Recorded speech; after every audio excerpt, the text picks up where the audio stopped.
maybe less so. Okay. So we start. Professor Bai. Okay, thank you, Brian, for the invitation and for organizing this event. And thank you, Alex, for this wonderful book. Alex already talked a lot about the book, so I'll just give my own very quick summary of my understanding of what the book is about. So basically, a bit of history. It has been more than 50 years since the theory of justice was published, and 30 years since the political liberalism was published. And I think Alex is trying to say that the liberal world is already thoroughly liberal, both in the public sphere and the background culture. So in that sense, Rawls' concern in the political liberalism and his insistence of the separation of the public sphere or political conception and background culture or comprehensive doctrine that is based on the reality 30 years ago may have been outdated. So at the same time, what we have arrived at is only a liberaldom, not truly a just society or liberal society Rawls envisioned. So the book is not about how to fix liberaldom, in spite of all the complaints you're raising here, but how liberals, kind of comprehensive liberals, liberal through and through, can live well in it, in liberaldom.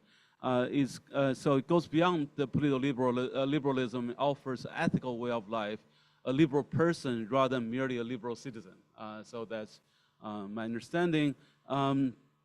So my first response actually is that's already mentioned a few times now.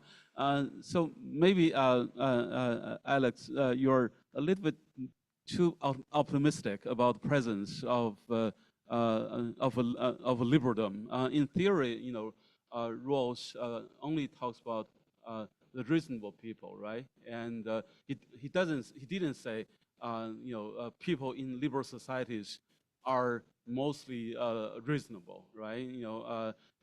So it doesn't really make a judgment about how many reasonable people in the liberal society. He just says, let's focus on the liberal people, reasonable people first. I think that's his typical approach. In the theory of justice, he says, let's talk about justice. Maybe injustice or how to deal with injustice is more important. But let's solve a simpler question first. I think it's a very good strategy, right? If you can now even address the simpler question, how can you claim to deal with a much more difficult and maybe much more relevant question, how to get rid of injustices in the world? Similarly, I think in political liberalism, he says, even among reasonable people, there are still some issues that need to be addressed. If you cannot even address them, forget about liberal society in general. So he doesn't make a claim whether reasonable people is the majority of the people or not 30 years ago. So even among the reasonable people, he says, I mean, he doesn't really talk about them, but you can imagine the comprehensive liberals are not the majority, even among reasonable people. So 30 years, I'm not sure how much things could improve. So that's sort of on the theoretical level. On the public level, I think it's mentioned a lot already. So the backlash against both liberalism and liberaldom, and the rise of so leads to the rise of right-wing populism, who I think they want to break away from both liberaldom and liberalism. But I think you made a really good response. Even the Breitbart people, some of them pretend to be at least, kind of liberal, right? Using the idea of fairness. But still, much of their rhetoric now become mainstreamed and clearly violates, the basic sort of, what a liberal could tolerate, the kind of words you can use. in public. And so both in politically and in the background culture, there seems to be a rise of things that are even destructive to the liberalism itself. So whether that kind of observation is too optimistic, right? So that's one general observational comment. The room is really cold here, so then just go back to really a chapter I really I mean not chapter discussion I really like in this book is about the original liberalism, where liberalism started. I think Alex already gave a presentation there. So why it's not when we talk about liberals, we're not talking about John Locke or Montesquieu. They are kind of proto-liberals, but they're not proper liberals, because liberalism, the proper use of that term, if there is a proper use of the term, I think Herman just left. It's back there. So if there were a proper use of that term, it meant the 19th century trend, legal trend. So why 19th century? I think Alex pointed out, it's really against a new threat to liberty. For Montesquieu, it was absolutism of Louis XIV and XVs. But in 19th century, it's really democracy. The majority, silencing diversity and minorities, and democracy triggers three things that are very bad for liberalism and for just a good life, good human life, right? Individualism, but by individualism, it really means a rejection of public interest or public concerns, and materialism, petty gratifications, and conformity to the majority, right? So that's the rise of liberalism, and so now, so just go back to the question that's raised earlier. So, so why do we end up with liberalism rather than a true liberal society or just society? Why is even this imperfect version of liberalism threatened now by different trends? I think if we follow where early liberalism arose, I think the answer is obvious. The reason is that there's too much democracy in the world, right? Too much democracy leads to the decline of liberalism, and so that goes to my own self-promotion, right? So that's a key argument in my own book, right? And especially the first half of my book, my kind of anti-democratic argument. So basically, so I'm saying that what I'm trying to do in the first half of my book by proposing alternative to democracy is just that I think deep down I consider myself to be a liberal, and but if liberalism and democracy are in this essential conflict, if you want to save liberalism, you have to put restrictions on democracy, right? And so of course, I think Alex is trying to offer ethical cure, not ethical version of a liberal person, and what I'm offering is kind of political cure of the problems, plaguing a liberal democracy, and so this is kind of for Confucians, right? So it's inspired by early Confucian ideas, and but also I think I quoted a lot of early liberals or proto-liberals, Montesquieu, the Federalists, and John Stuart Mill to that effect. And so in particular, I think the kind of proposal I'm using, I argue that we should mix meritocracy with democracy, and put it in probably a less flattering way. Maybe we need a little bit more paternalism to save liberalism. but I think these words are all dirty words in your book, right? You are very critical of meritocracy, and also I think at one point you said paternalism is clearly something I'm against, and in the meritocracy part I saw you kind of waving your hands.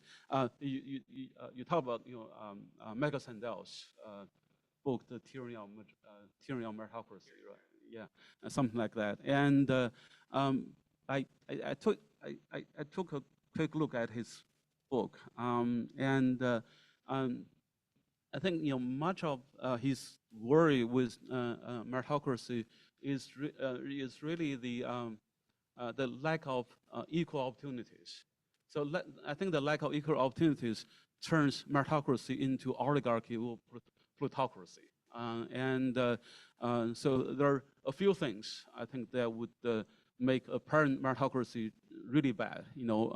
One is access to voting, right? A lot of Trump Republicans, they try to restrict access to voting, clearly, if you don't have free access to voting, it couldn't be a true meritocracy. And then universal health care, and people cannot survive. How can they become realize their merits? And then more importantly, I think that's the example you mentioned, school districting, right? Especially in the U.S., the quality of public school depends on the tax you collect from the neighborhood community, not even the county. So that means that the rich parents who live in rich neighborhoods, the neighborhood has more money to support a good public school, right? And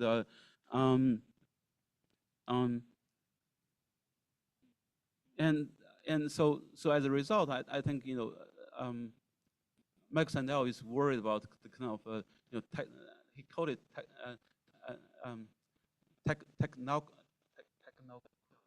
technocracy, right? Technocracy, and so you are raising just a bunch of technocrats who try to make a good life for themselves, and this can cross generational, and this is bad. And the a seeming answer to this is this kind of whole person approach. We want to produce a whole person instead of just mere, someone who's good at exams and things like that. But I think actually, that is even worse, the whole person approach, to my knowledge, because in the before 1920s, American elite universities admit students mostly just based on exams. Then they realized there's something really bad happening. Too many Jews came to Harvard and Yale, right? They want to get rid of the Jews, but they didn't want to say, because you're Jewish, you cannot come, right? And they invented the whole person approach. We want to evaluate the person, whether he, mostly he, right? Whether he does proper sports, namely the sports only rich people can do, and whether he has good recommendation letters. Again, rich people have good recommendation letters. So I think the kind of whole person approach is even worse, historically speaking. And I think Michael Sandel says that if you only base college admission on exams, rich people can send their kids to prep schools for the exams. But I think the question is, do you have anything better? I think exams, smart but poor kids still have a chance. But whole person approach, I think poor kids, smart but poor kids have no chance whatsoever. So back to the question. So the question with meritocracy is really lack of equal opportunities, not meritocracy per se. And then even Sandel said that he's okay with political meritocracy to some extent. It's really a kind of technocratic meritocracy he has problem with. But if you look at the kind of technocracy he's talking about, it's not really the kind of the idea that the government should be ruled by people with technical knowledge. Rather, he's talking about the people who are driven by basically the pursuit of money. And so in a way, it's a result of the three ills you mentioned in your book, right? Materialism, individualism, and conformism, right? And so the problem with that kind of meritocracy is really there's only one kind of merit, right? Or one proof of merit, namely making money. So I think a good meritocracy should encourage diversity of merits.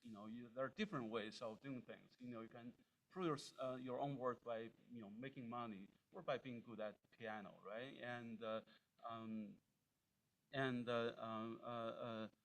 I think actually a different kind of problem that happened in traditional China. Some people complain, there was only one path to become respected in the society, namely become kind of a scholar official, right? And so I think in any functioning good meritocracy, there should be diversity of merits. That's the problem, not meritocracy per se. And generally speaking, I think my own view is that the problem, as I said, probably maybe the reason liberalism and liberaldom both are in trouble is that there is too much democracy. So put it in another way, kind of related to meritocracy, I think maybe another way of understanding the problem today is that there's too much equality. So my book title is Against Political Equality, that's that complaint. But again, it's really my inspiration came from Montesquieu, right? Montesquieu said that democracy would be corrupted by lack of equality, obviously. But then also he says by too much equality. John Stuart Mill has this idea of plural voting, right? And different people with different qualities should have different ways for their votes. Even John Rawls, curiously enough, in spite of his claim that political equality is the first principle, he never says one person one vote is a basic human right. Actually, he said plural voting would be okay, but it's not really good because it's not good for the camaraderie of the citizens, right? So it's not fundamentally bad, and yeah. But in contrast, I think one thing I find a little bit, problematic in Alex's book is that you're saying that democracy requires all to take up the soul craft, right? Because soul craft, the improvement of the soul is necessary for someone to be a ruler, good ruler. But then democracy, everyone is the ruler. Therefore, everyone needs the soul craft. But if you follow the sort of the suspicion of equality, I think that's too much to ask for today's world. And then on the answer you give, sort of kind of a personal choice of a comprehensive doctrine. As a personal choice, I think it's okay, and I think it's also very important whether there could be a coherent, comprehensive liberal doctrine for anyone. I think that's a very important theoretical question. It could be a personal choice, but how persuasive it can be, it's really the idea of reciprocity, or why I should be a good liberal person, I think in order for the answer to work, either you need something stronger than the mere liberal framework, so basically you need what Rawls called a non-liberal comprehensive doctrine, right? A kind of metaphysical doctrine about the human soul, right? Why should I care about others? You're saying that liberal should consider other to be part of the self, but then I think you're giving a basic consequentialist argument for that. For other to be good, it's also good for me, but sometimes it's not, right? It's really when the society is not a just, fair society, as Rawls envisioned, then somehow you have to have a stronger, more metaphysical understanding of the self. Again, the Confucians, right? Confucius famously claimed that 己欲立而立人，己欲达而达人. So if you want to establish yourself, you need to establish other. If you want to establish, if you want to, become, have a good life, you have to make sure others have good life. So it is metaphysical because it doesn't have a rational argument for it. And I think that's from war,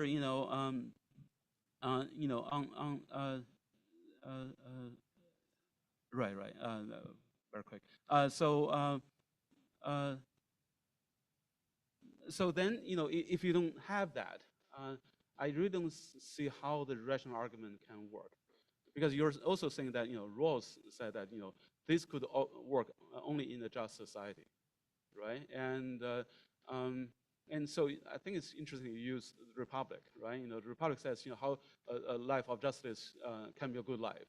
And then in the discussion, they switch to political issues, right?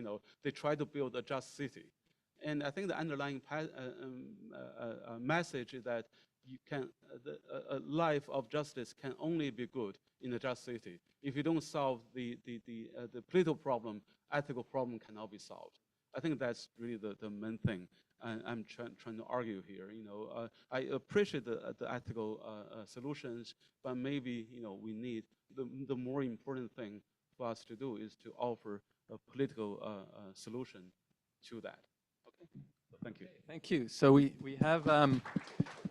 I should have mentioned that Professor Bai is a professor at Fudan, and he's an author of a magnificent book with an awful title, Against Political Equality. And as well as the author of many other books, which he hasn't mentioned. So we're actually lucky because we have two leading political theorists from mainland China, and now we have the second, Professor Yong from Wuhan University. With I had a better title, but someone stole it already. So just Tyra.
So I'm going to provide some comments on Alex's book. So I'm not a liberal. So one of the reasons I'm not a liberal is because being a liberal, you cannot make judgmental comments on other people's lifestyle. For example, when I went to the same beach Alex talked about in his book, Fuji Beach, where I saw young people there who do not go to school, work hard, rather than just wasting their time on the beach all day long. I feel very angry, and and I don't think they deserve that kind of luxury. They should really work hard and study hard. So I'm kind of perfectionist nature. So that's where I come from. So I'm going to do a few things here. I'm going to talk some of the main ideas I'm interested in, and I'm going to focus on three issues here. The first one is, according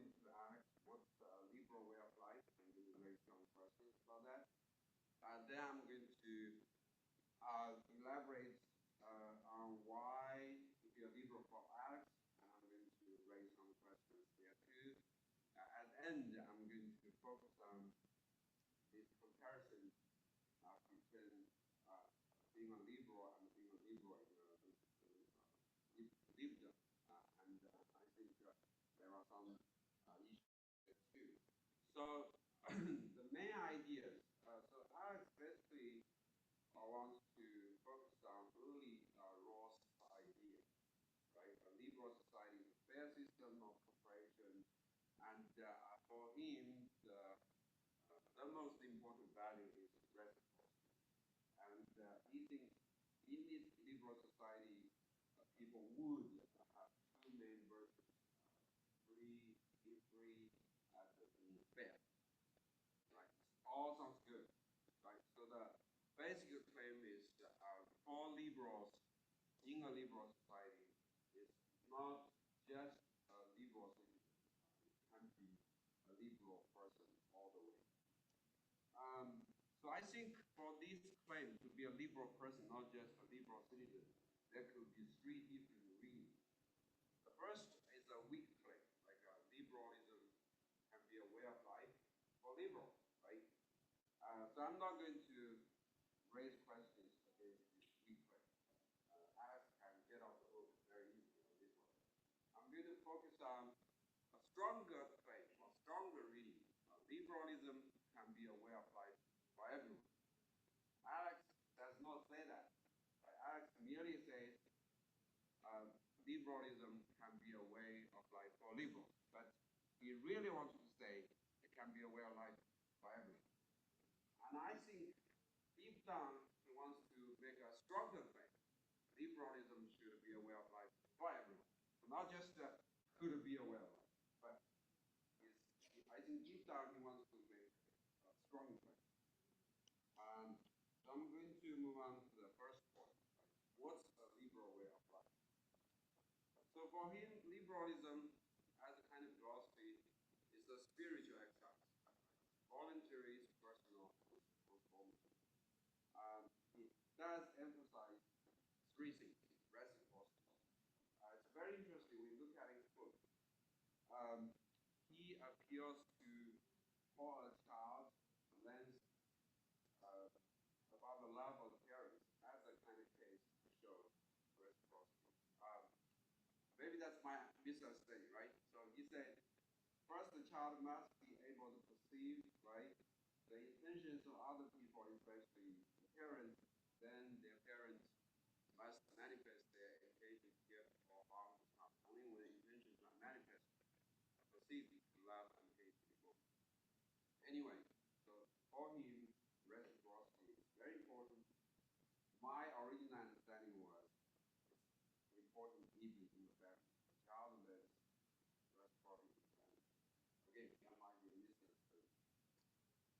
But he really wants to emphasize being a free person is very important to be a liberal. So there are three components for be a free person. Right? A free person would have their own conception of good. They are their own authority of this conception, and they are self-reliant. They don't need to rely on other people to justify this conception of good. At the end, right, he also wants to emphasize fairness. So it's not individualistic ego. You also want other people to live a good life. You want other people to enjoy the kind of things you do, right? So he emphasized the John Rawls' second principle, right? So not just personal freedom, but also have certain social welfare. So these among people are going to be very critical on this. But when I'm looking at this liberal way of life, I don't see a complete picture of the world. I think this picture of life, there are important things are missing. So I'm going to raise a few uh, questions about this picture. First, I don't see family in this picture. He does talk about family. He is not saying being a liberal, you don't have to get married, right? But family is not a top priority. I mean, again, that could be a business thing, right? Being autonomous, being free, being fair, those are really important. Family, if you have time, get married. If you don't, that's fine, right?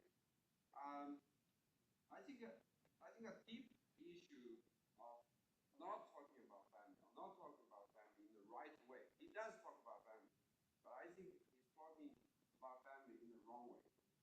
So for him, reciprocity, freedom, or even better, can be the terminology we talk about family. But I think that's the wrong way. Like the right way to talk about family should be caring, sharing, and dependence. Those are not liberal values, right? I mean, really depends on your interpretation of family. Alice could stretch the meaning of this thing. People say, be fair also means in caring, in sharing, right? Yeah. Dependent. But that's too much. So that's the first comment about this liberal picture. And I also think other people are missing from this picture. So whenever I read Alex's book, it reminds me of like this Caucasian, right, adult, middle class, philosophy professor, right? But how about other people, right? Children, mothers, the aged, the disabled, and the marginalized. Um, it's very, I mean, we look at child, you would not attribute them with reciprocity. We look at a mother, right? You would not think that. Especially the aged people, the disabled, right? All those liberal versions are not applicable to them. Um, but when you look at the people initially, I think yes, reciprocity, fairness, freedom do apply to us, right? But we are really a draw, right, of the society. The society is composed of people who are really care about dependence and sharing. So that's the second comment. The third comment about this picture, liberal picture of way of life. I think a liberal society gives us a wrong impression of the community we want. I think, I mean, at least from my perspective, I would like a more caring community rather than a liberal community.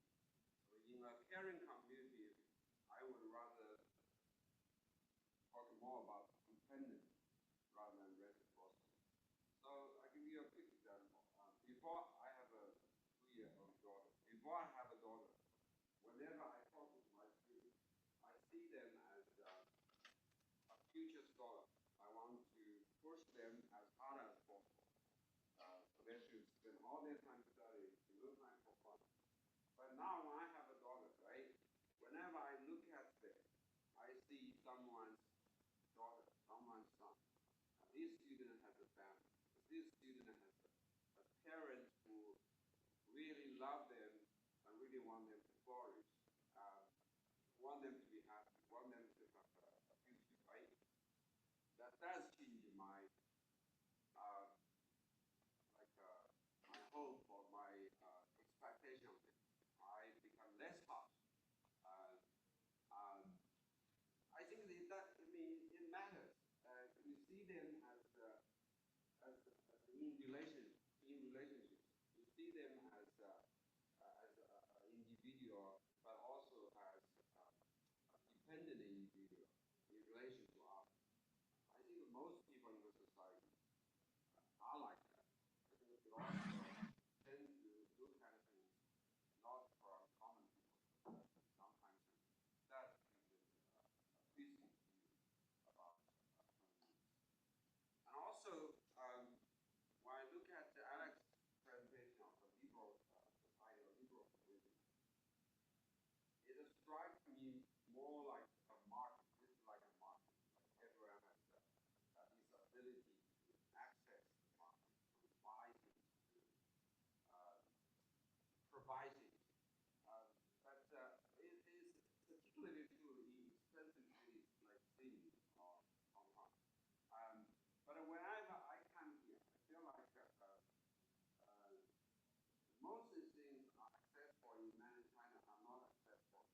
For example, I went to the academic area next to a bottle of water costs 28 Hong Kong dollars, right?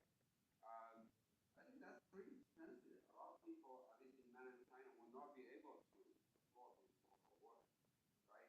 I don't see public bathrooms in the city. Do you have public bathrooms? Yes. Okay. Is it free? Yes. Okay. It's free. Okay, that's good. We don't accept it. But Sydney does No. not have free public bathrooms. We have the ocean. Right, right, and the beach, right? So Sydney is a really expensive city. So when Alex talk about Cozy Beach in his book, it sounds like everyone can enjoy the beach, but that's not true. Cozy Beach is pretty far away. You got to pay like 15 or 20 euros to take or less than right. But hotels near the beach is very expensive. I think most middle-class Chinese people in mainland are not able to afford to enjoy the beach. But anyway, so I think my idea of community should be more accessible, and that requires things that liberals would not care or would not value. So that's the first group of comments on the liberal picture, right? We really move on to the second. Why to be a liberal? The reasons to be liberal. Seven. So Alex said the hard truth is that many was human goods not flourish in liberal soil, for example, bravery, solidarity, patriotism, compassion, right? So if that's the case, why you still want to be liberal? There are so many good things you cannot have, right? So I think the most reasons to be a liberal, even there are so much sacrifice, is you really care for yourself. You want those non-relational. Those relational goods are not on your list, or at least top on your list, right? You also talk about being a liberal and the conditions of liberty, right? 17 reasons, right? But if you look at those 17 reasons very carefully, partial autonomy, playful, cool, right? Funny, right? Those are benefits that I would characterize as non-relational. So basically, you can have those versions by yourself, right? Not to family or friends. You can have those versions, right? So basically, I mean, I know Alex does all talk about autonomy or individualism. I think deep down, those 17 reasons are very individualistic reasons or autonomy reasons. Um,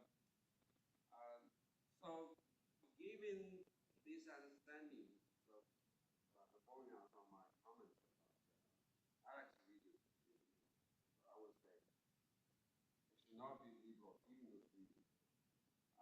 First, why not we just embracing some liberal values without being liberal? It's like embracing some Confucian reasons or Confucian values without a comprehensive Confucian, right?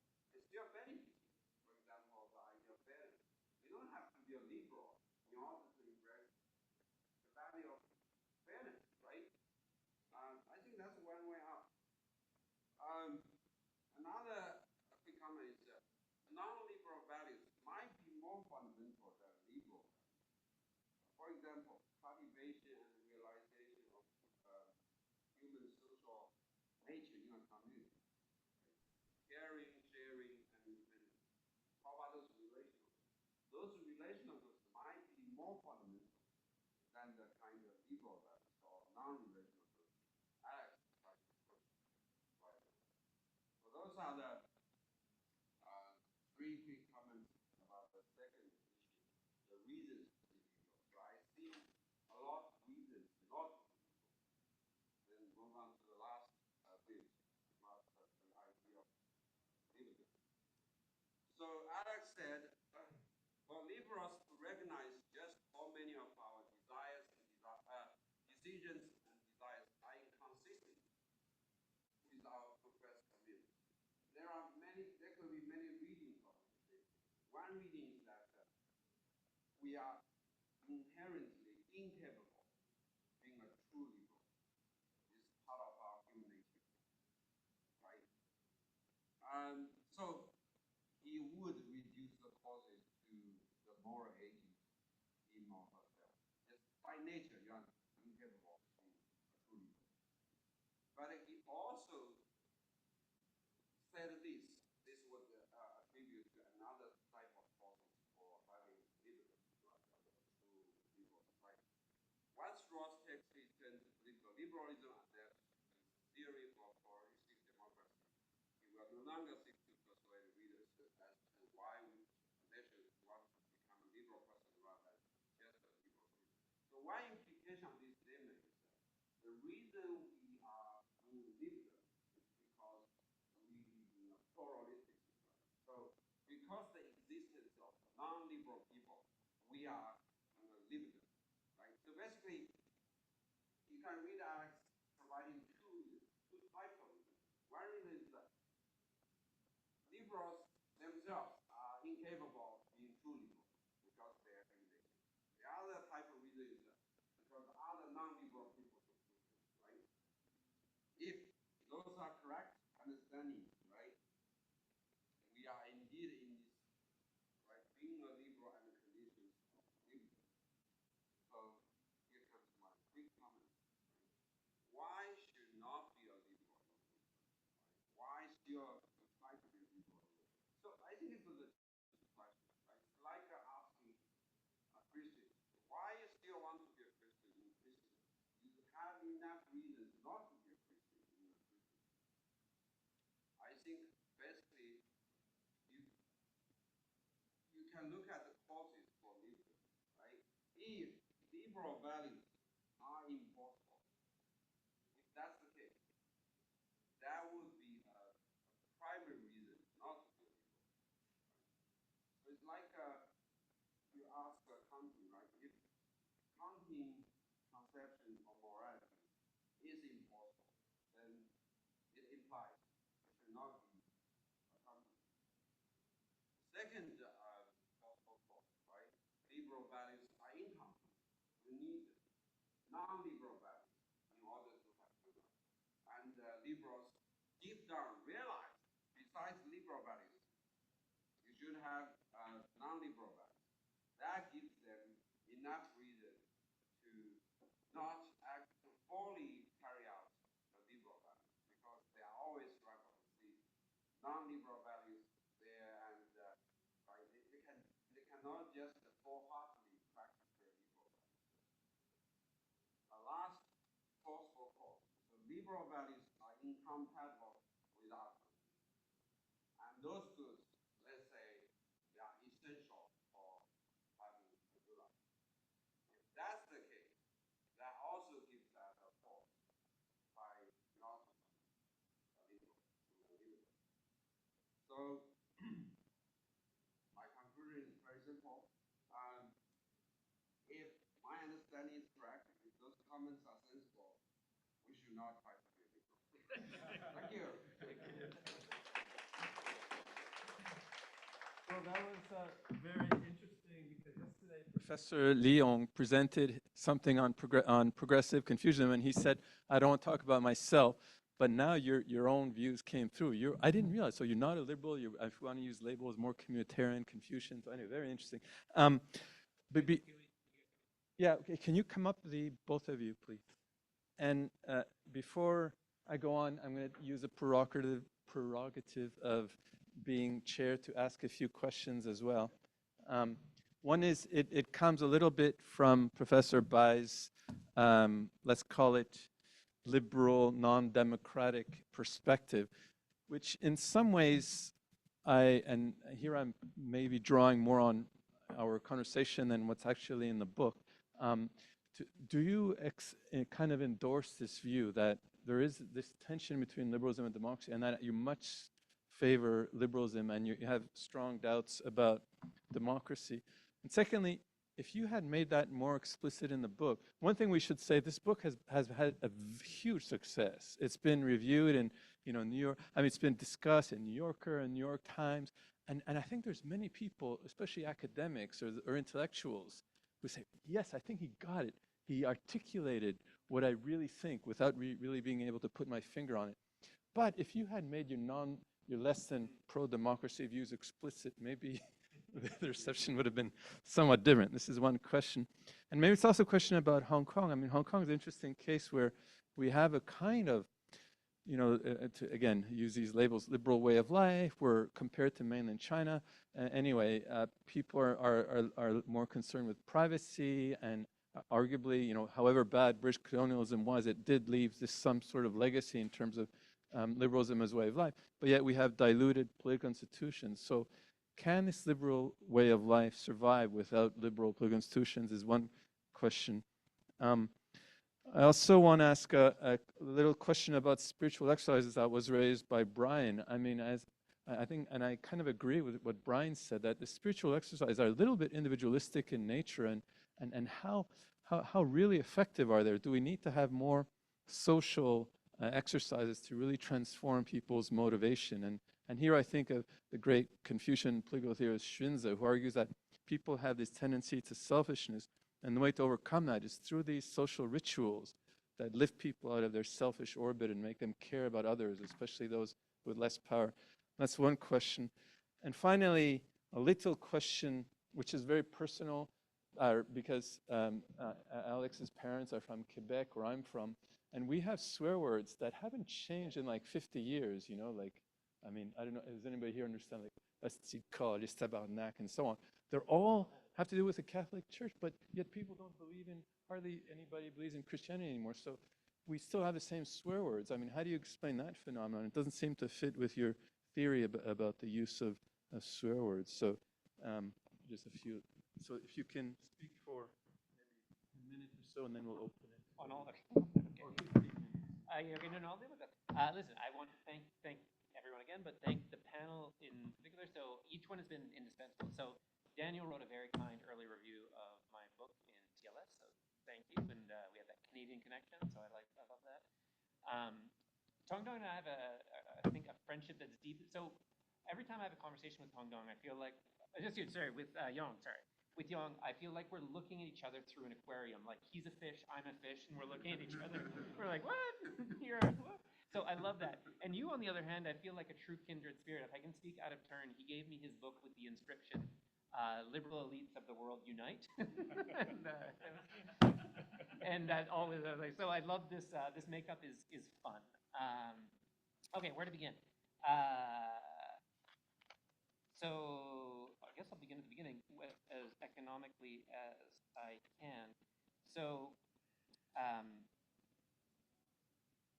there's so much to talk about. All right.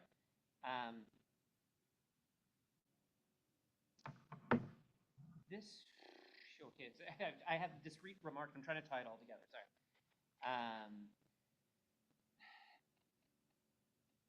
Okay, so this will reply to both of you, because there's a perfectionist line that runs through both of your replies. So the next, I'll say what I want to do next, and I think how it addresses what they're talking about. So when I look around the world today, I see one big political trend happening worldwide, and that's what I want to call the return of perfectionism. So that's what I think is happening worldwide. By that, I mean that so many big, powerful countries on Earth are willing to use the power of the state, both its soft power, its resources, but also its propaganda, and sometimes even its pointier elements, to try to promote a certain conception of the good life. I think China does that. I think India does that. I think Russia does that. I think the kind of MAGA elements of the United States is trying to do that. And there's this sense in which the state is more and more willing to become allied with a particular conception of the good life, which I regard as a genuinely non- or post-liberal development. I'm not criticizing it. I just think that that is not a liberal state of things. So do you want to comment on that as an opening gambit? No. Okay. So And so it's interesting to ask why they need to do that. So in the American case, or in the liberal democratic West, you have all these conservatives ready to use the power. And this goes back to a point that you raised, Brian, which is that the liberal state can be all cute and say, no, no, man, we don't favor any conception of the good life. Let 100 flowers bloom. But the fact is that on my interpretation and on conservative interpretation, if liberalism has entered into the background culture, the state can play that cute game and say, no, no, we're neutral, because Netflix is doing its dirty work, because YouTube is doing its dirty work, because pornography is doing its dirty work. All of that stuff is being aggressively liberal, so that conservatives look around and they're like, shit, we've lost this war. And so if we want to reclaim our way of life, then we need an assist from the state. We need to start using the state to try to impose a comprehensive conception of the good life. And that's where I find ourselves today at this volatile moment. So this idea of liberals being kind of coy and neutral, and then non-liberals being aggressive with the state. Did you want to reply to that? Does that seem like an accurate diagnosis of what's going on in the world? And I'm not being critical. And in fact, I want to investigate it. My next project is on that. So that's the first comment that you made about perfectionism. The second is about meritocracy and equality opportunity. So nothing I say in my book, I think, touches on what both you and Daniel talk about meritocracy, because you guys are talking two things that are very different in your cases than what I'm talking about. First, you're talking about political meritocracy by and large, not social meritocracy.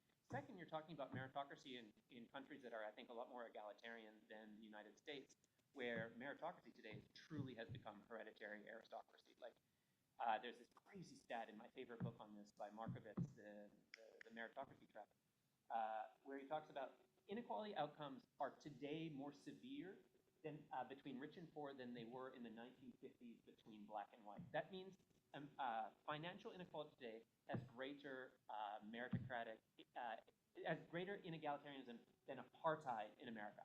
That is nuts. And it's a very powerful stat. So when I indict meritocracy, I'm not really talking about your stuff. I'm talking about meritocracy in social and economic terms in an unregulated, non-egalitarian world which can run amok. So I don't mean to criticize the meritocratic system as such, but I do think liberalism has had its complicity in it. Last thing is, do you want to reply to that, Tongdong? Yeah, so I really think that your analysis and mine run on parallel tracks. And so ditto with this. And then last is that you suggest a political solution first before we take kind of care of the ethical stuff. I can get behind that, but again, the problem of my book is, so there's libraries full of proposals on how to try to make liberal democratic societies better, more just, more fair, more equal. And a book, if I can suggest, that I'm being reviewed with kind of constantly right now is Daniel Chandler's Free and Equal. And we're both doing a Rawls thing, but he's doing how to make our societies more fair politically and economically, and I'm doing how to be liberal in your kind of daily way of life. And I think they're complementary projects. And I'm doing my thing because I think that the political stuff is really well done by other people who are smarter than me, more economically trained. But I wanted to address the problem of how to be liberal under non-ideal conditions. That's the big problem I'm trying to raise, and so that's why the ethical turn is so important for me. Does that, is there anything more to say? Okay, go right. Okay, and Yong, okay. So Yong, okay, your opening move, I think I loved a lot of what you said. The first move, I think, was unfair. I definitely do not want to claim that a liberal way of life is for everyone. But I do think that you want to claim that a liberal way of life is for no one. And I think that that is an important fault line between us. So I am very clear, liberalism sucks at a lot of things. There's a lot of real human goods that liberalism cannot capture. I don't think it does self-sacrifice well. I don't think it does devotion well. I don't think it does solidarity well, loyalty. I think that you can develop those. They're not just gone, but it's kind of swimming upstream in a sense. Those are difficult virtues, I think, to cultivate. But I don't think that any conception of the good life captures all human excellences. I'm a pluralist, and I think that there are genuine and tragic trade-offs to be made between them. So I have difficulty, so I do think that a Confucian way of life, in your case, is awesome, but I do think that it would be make-believe to suggest that it can capture all the excellences of dependence, of care, of relationality, of community, plus get all the awesome liberal stuff of impartiality, autonomy, self-determination. I think at some point these are going to break in different ways, and so they're equally worthy of admiration and difference. But I think there are tragic trade-offs to be made, and I don't think a way of life is able to capture all of them. So I think that is a big dip. And so then you and I are weighing different goods differently, which I think is totally cool. But I think it would be not fair to pretend that one way of life can just do better than another way of life if they're both kind of like serious historical contenders. Does that make sense? Yeah. Yeah. I just disagree. You just disagree? Yeah. Right. That's cool. And then I know I'm running out of time. I want to try to tackle. Sorry, just scanning my notes here. On I want to talk about whether liberalism is just like the male professoriate, which is the most depressing take on my book I've heard. It might be accurate, but it's still depressing. So I'll come back to them. Maybe that's a different conversation. And then I want to try to tackle Daniel's questions. So the tension between liberalism and democracy. I'm glad they're reconciled. If I had to pick, I find democracy without liberalism more dangerous than liberalism without democracy. That's what I think. But I think neither term, if they split from each other, can really be that stable. I think that if liberalism goes without democracy, it's really going to start to erode its fairness idea. People aren't going to have equal opportunity. I'm not saying one person, one vote, but without certain democratic sensibilities, I don't know. And democracy without liberalism seems to me like a disaster because that seems tyranny of the majority just waiting to happen. So I love the reconciliation, but if I had to put my money on one of those two that I prefer, if they were to separate, it would be liberalism. And there's a whole rich history of kind of aristocratic liberalism. That you look up that title; it's a good book about people in the 19th century who were strongly anti-democratic but strongly liberal. And I think that that's a tradition that still endures. And I think that interestingly, something like you and I kind of click on that, even though we're coming from vastly different, a Confucian and a kind of liberal tradition. Next, on Hong Kong, can it survive without? Can liberalism survive without robust liberal institutions? It's difficult, and I think that you can only have. I mean, if it's just in the kind of the culture, if it's just in TikTok, if it's just in whatever, I think you can have a version of it. I just don't think it's going to be robust, and it's going. Yeah, that's what I would think. So, I do. What I'm talking about is really for liberal Western societies that do have it. So I'd have to think more. This is your question, Brian, and your question, which is good. So spiritual exercises as the ones I mentioned are whether they're individualistic. So I think you're right and you're wrong. So I think that the ones I describe are not trying, and I really don't think liberalism is individualistic as a doctrine. Only shit liberals say that. Look, let me step back. Sorry, I know I'm running out of time. Let me take a step back and say something more. Yeah. Okay, I know. Yeah, but you want to keep us here till 9. 15 more minutes. So I think every doctrine has its temptations. And I think the temptation to be a bad liberal would be to become very individualistic. I think that's the way it works. I think Confucianism, to take this example, also has tendencies to go bad ways, but it won't go towards individualism. It will go towards authoritarianism, I think. It will go towards bad hierarchies. So I remember, if I can speak a little bit out of turn school, I taught summer school this summer in Wuhan. And I was hanging out with top young political philosophers and theorists, and almost to a person, they're like, Confucianism sucks. And I'm like, why? Because basically they thought that it was the polite word for authoritarianism. Every time that their professor makes them do their laundry, that never happens with Yong, but anytime there's some kind of claim like that, that's like basically Confucianism. It's lipstick on the pig. And that, I'm not saying it's fated to be like that, but I think that different doctrines have different shadows and different tendencies to break bad ways that will be different. So liberalism's evil twin, I think, is individualism, and I would say something like Confucianism's evil twin, agree with me or not, I would be very keen to learn, would be something like unjust hierarchies, to cite this title. Does that, anyone want to weigh in?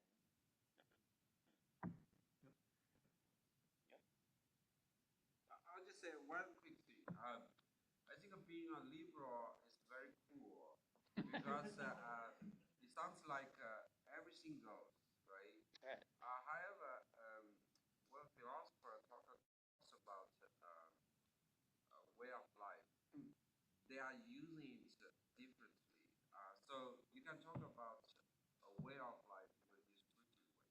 Being an alcoholic, being a drug addict is a way of life, but that's not the kind of way of life we are interested in. the Confucians of this side of the table are saying, being a liberal, maybe I'm speaking just for myself. Being a liberal is not a good way of life. I guess that's my point. So all the reasons I list, trying to show you a good life has certain indispensable components. Right? Liberals ignore those essential components. I guess that's the more accurate point. I just don't think that's true. I think that liberals, look, we have different value priorities, but we come at certain human experiences alike. Like, there's good liberal families, there's loving liberal moms, and I don't see the hard barrier you're seeing that if you commit to a liberal way of life, certain fundamental human experiences and contexts are going to elude you. I don't know. This is a deep point of.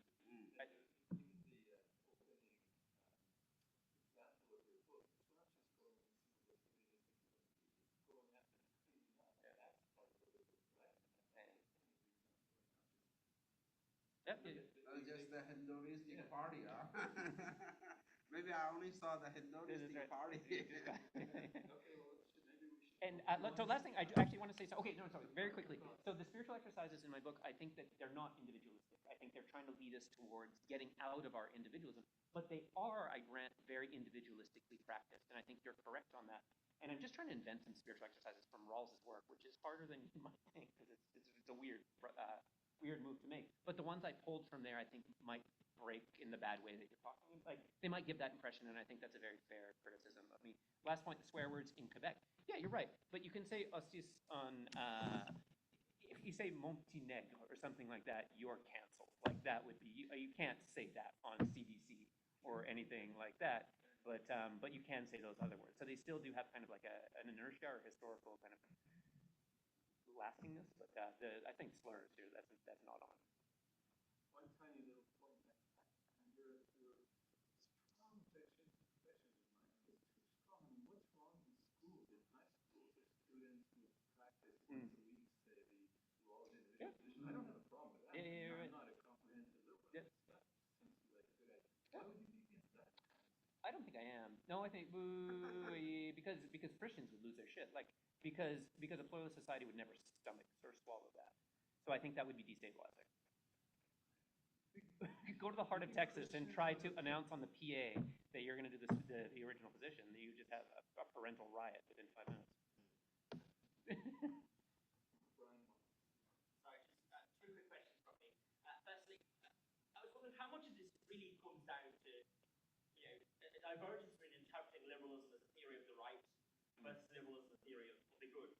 Which is to say that I think you're right in saying, Alex, that if you were to interpret liberalism as just a claim about the good, and you add a universalization premise saying that everyone is entitled to access these benefits, these liberties, the access to fairness, all the 17 benefits you highlighted there, and there's no reason why individuals within that liberal paradigm ought to be egocentric, right? They could also be other regarding and care for others as well, and by extension, therefore, in response to Yong, you can say, well, surely if I value, X, Y, and Z, I also value that, or I should value that others get access to X, Y, and Z as well.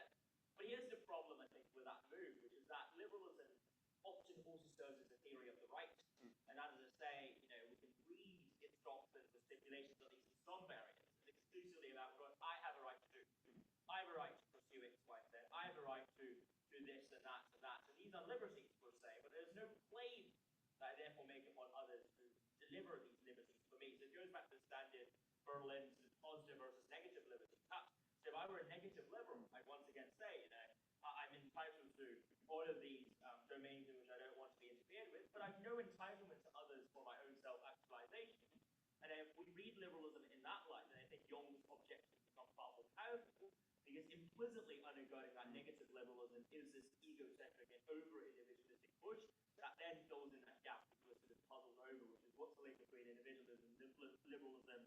Well, maybe it's not just the evil twin, but a particularly decadent manifestation of the original prototype, so to speak. And the second comment I wanted to raise very quickly is, and I guess this is sort of almost, it's almost in response to what you said about the collective exercise that we can consider and contemplate. I was wondering, why don't we build in dialogue use that exercise, which is say, look at Jerry Cohen's method, right? He says, try and justify something to someone else. So you go up to a poor person and say, you're poor, I'm rich, because that's great. That's how society works. And he would posit that that explanation does not cut. That's a terrible explanation. You can't justify or look someone in the eyeball and say that. Is that a potential fourth exercise you can add to your book, so to speak, or is there an innate difference between imagining the OP and the eyeball/dialogical test? Yeah. So okay, first point, I agree with you. I full stop agree with you as an interesting way to mediate the Yong Alex schism, friendly schism. The second point is, yeah, sure. I mean, we can conjecture and try to work out all kinds of liberal spirituality. I think that one would be potentially very explosive and dangerous, and you get a punch face pretty quick. So I'm trying to do ones that you can practice from the comfort of your own couch. But if you want to take it to the streets, then sure. But I think liberalism would need more spiritual exercises in the kind. I mean, all the great religious traditions have them: prayer, fasting, song, whatever. Why not liberalism? I think it's just as worthy. So that would be. Okay, great. Let's yeah, it's more like a very question. So I have the impression that what you're trying to explain is more like internal justification of liberalism. So particularly from a liberal perspective, kind of assurance that you are already Yes. find that continue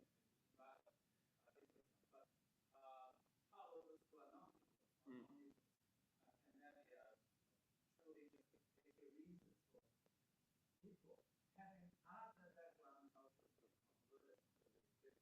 Yeah. And you're describing yourself as a pluralist, but you might be something like a relativist in the sense that if there's no overlapping sharing of values, how can you convey that? It just happens that their background covers do not like, do not value freedom, Yeah. some universal objective standard and criticize them. Other than just say that from our liberal perspective, that's wrong. But you have your background. Right. So may I ask a clarificatory question? When you're saying the plural bit, are you talking about people who are what Rawls would call unreasonable and reject liberal notions, or are you talking about people with different conceptions of the good that are still reasonable, like a liberal Christian, a liberal Muslim, blah blah blah? Both would be, because reasonable must be based on some basis. Yeah. Right? If that background culture does not share the liberal conception of reasonableness, but they have their own conception of reasonableness. So on what grounds you can criticize them for saying that they are reasonable? So the Rawls answer, I guess it's the liberal. This is my answer, is that the liberal principles provide the criteria. Liberal principles provide the criterion of reasonableness. So in the short version of that is, if you can endorse the idea of reciprocity or fairness, broadly speaking, for all members of a society, then you're in the reasonable club. If you want to restrict the favor of the state and its resources to a particular subset of the population, then you are unreasonable according to those terms. So there's a very clear criterion in the Rawlsian or the liberal explanation as to who's reasonable and who's not. But that's also when it comes to the liberalism. Right? That's also criticism. There's no universal justification of this classification. Yeah. Well, you have the definition. So why should I subscribe to your definition on what? What's the independent reasonableness of your definition? So there's an independent definition of reasonableness, but there's a plurality of justifications. So what happens is that we have one shared idea of what would be reasonable. Let's call it reciprocity. And then thanks to overlapping consensus, each of the different comprehensive doctrines would then affirm fairness, reasonableness, whatever, according to their own reasons. So the Christian would affirm it out of love, the liberal out of fairness, the Muslim out of whatever. But that's a description. It just happened. So what is it not? Then it's the priority of the. I mean, I'm sorry, I'm giving you very textbook answers, but then it would be the priority of the right over the good, and those doctrines that don't affirm the value of other people's are essentially deplatformed and canceled.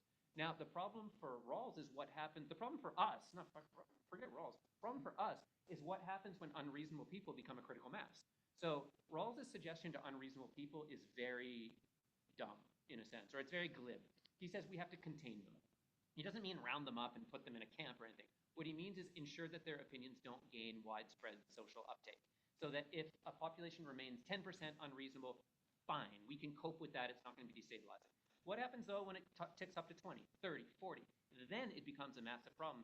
And then how to convince the unreasonable to be reasonable is a problem that no one, no philosopher, no political theorist, no media empire has even begun to address.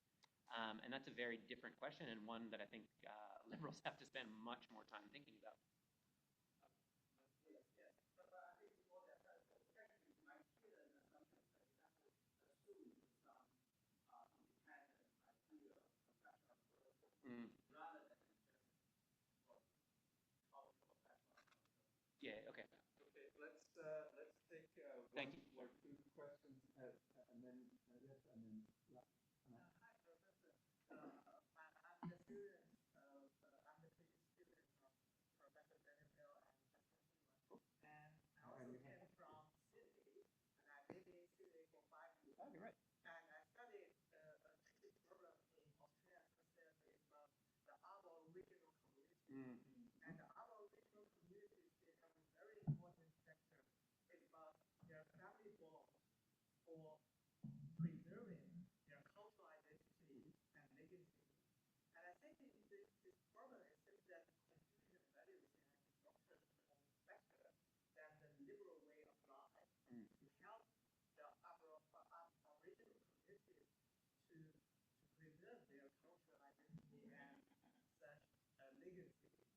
And if I am really very want to devote to liberalism and to be an Aboriginal liberal to practice the liberal life, how could I also try to define my cultural identity and my community's cultural stuff? Okay, we'll Okay. take yes.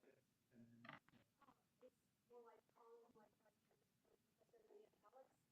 And I do actually agree with you, Professor. You didn't say about like these liberal values like empathy, freedom, and fairness may not be applied to the state of liberal society.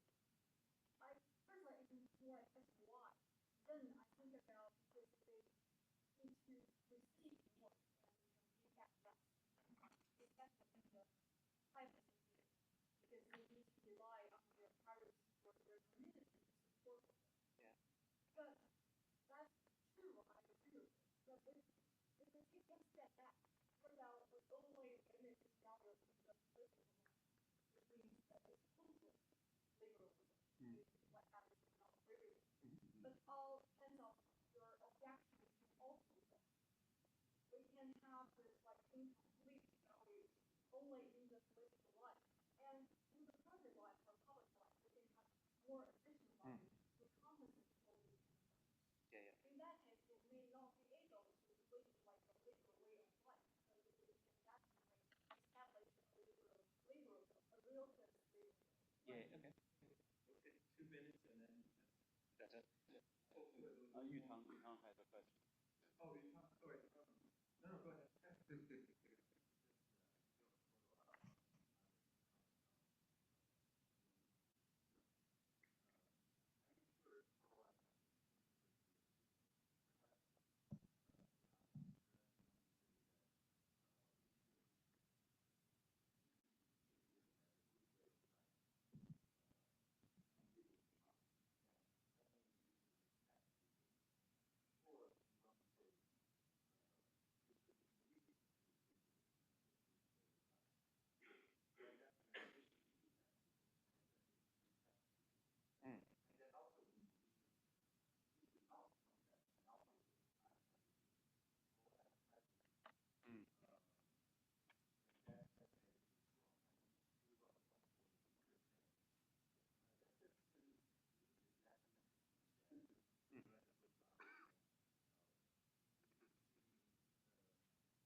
Okay, well, I got 30 seconds. All right.